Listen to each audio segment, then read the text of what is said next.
This is the company Karma Check that I've been dealing with for close to 4 weeks now. So I was offered a travel nursing assignment, okay? And so, just like any travel or any assignment in nursing, you have to have a background, credentialing, all of this, okay? Again, the hurdles that they make you go through get worse every year because of tech. Like, again, 40 years ago, you could get a job within 3 days after being hired. But now, because of the tech giants, they just endlessly find ways to prevent you from starting. So they've lost now, I would say it's 3 drug screens. Okay? So the first one lost in transit, okay? And that was 2.5 weeks ago. Okay, but they didn't tell us until the Friday before I was supposed to start the job, okay? So then first thing Monday morning, I went in the morning to another place to get another drug screen done. Don't know what happened with that one either. The company that I am hired through, the staffing agency, doesn't know either. So then Friday, yesterday, first thing in the morning, I get an email from Karma Check, because every time you pick a location, Karma Check sends you an email with a barcode on it and your location. So then yesterday I get another email. I'm like, what is going on? This is the 3rd drug screen now. So they're like, we don't know. We don't know. Okay, so well, everything is being done. This is the agency they use. So then I'm like, okay, head out the door to a place that is supposed to be rapid, meaning they do it right. They can get it done that day within a couple hours. That's the whole point of the rapid. Get there, the place is closed. So I call it. I'm like, well, it's Friday. It says their hours.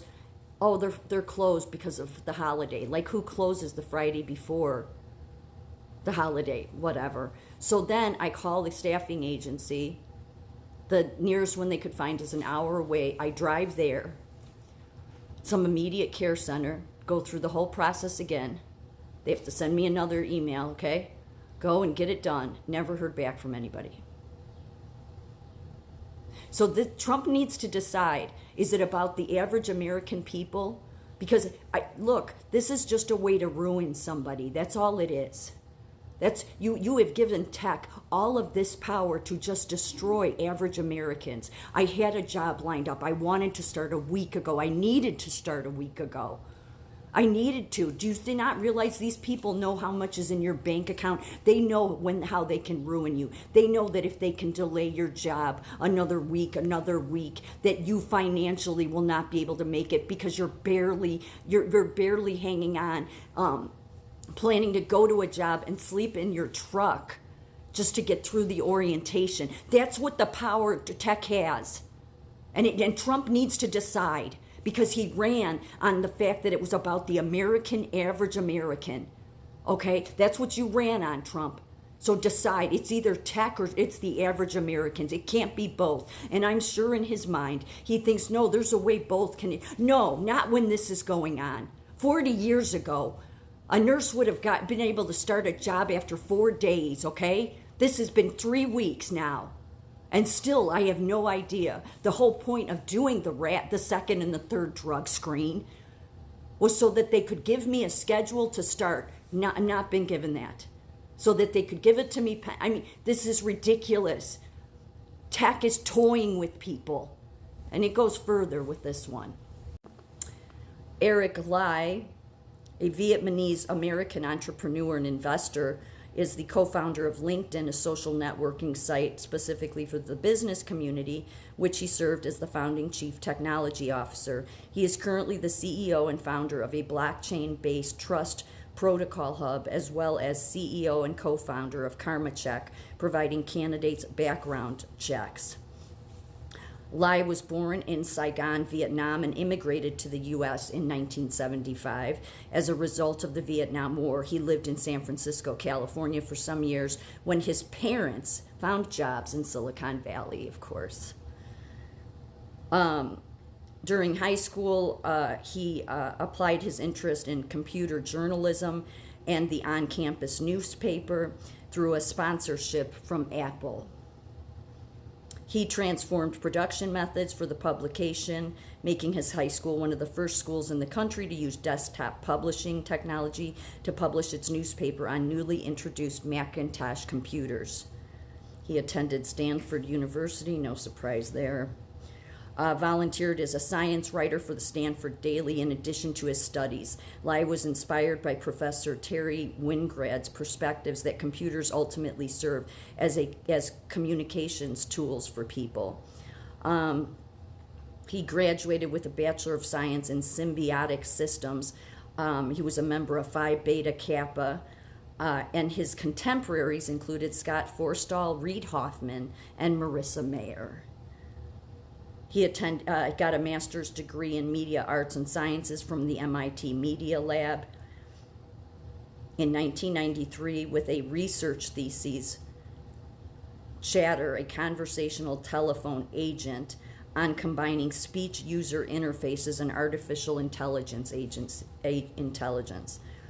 His early years started his professional career at technical positions at Steve Jobs' Next, acquired by Apple Inc., also at IBM, Sun Microsystems, which was acquired by Oracle, and General Magic. In 1995, Lai co-founded Netosphere, a software company enabling project management collaboration utilizing internet technologies such as Java. Menlo Ventures invested in the firm, which was subsequently acquired by Critical Path. And what they do is they have all of these different funding.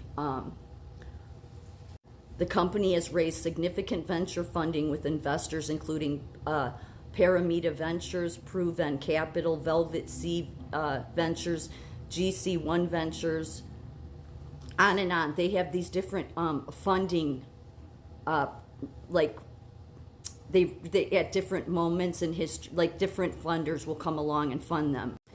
Another interesting thing about his past, from 2008 to 2011, Lai served as venture partner for Wellington Partners, a Munich, Germany-based venture capital firm whose investment included Xing and Spotify. So all of these Silicon Valley startup investment tech firms that go through these different funding rounds and get funded, okay, to continue this.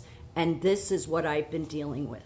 It was easier to get a job for the average American 40 years ago. But when tech got started, as much as I hear how great tech is, no, it is not great for the average American. It is not. It is longer to start a job after you get hired. There is more, when you make things even harder to start a job because you put so much ridiculous, foolish, unnecessary things you have to do. And I'm not talking about the drug screen. I'm talking about the 75 pages you have to fill out and just everything. Like, it used to be easier to get a job, start a job before the great startups of tech came along. So Trump needs to decide. You ran that it was about the average American.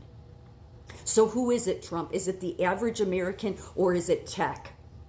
Since getting into office, you've shown that it's all about tech. And this is what tech is doing. It's absolute targeting, okay? 3 drug screens. This is all just to delay me from starting a job that I need. I need to start this job. So Trump needs to decide. It's us or it's them. Because quite frankly, it's clear to me, especially given our Constitution, that the American people should have the power, not tech giants.